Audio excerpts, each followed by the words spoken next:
Doa yang mustajab ialah ketika bersedekah. Duk masuk duit dalam tabung tu, ya Allah, rahmatilah anak-anakku, ya Allah.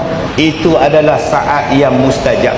Bila nak masuk duit dalam tabung tu, niat, ya Allah, peliharalah anak aku, ya Allah, selamatkanlah keluarga aku, ya Allah, daripada fitnah akhir zaman, ya Allah.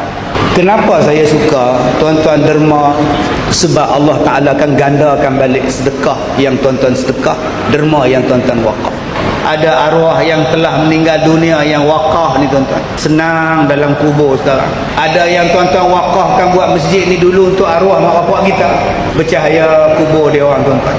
Dan kita yang masih hidup dalam dunia, tuan-tuan tunggulah apa yang Allah nak balas akibat daripada tuan-tuan berwakaf, bersedekah.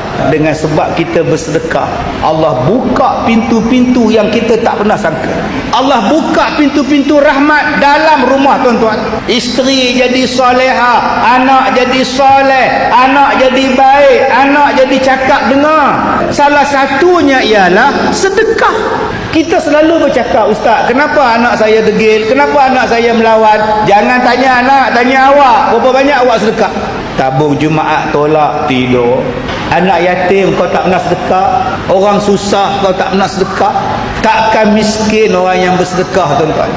Jadi doalah bila tuan-tuan banyak sedekah, doa Rabbana hablana min azwajina wa zurriyyatina qurrata a'yun waj'alna lil muttaqina imama.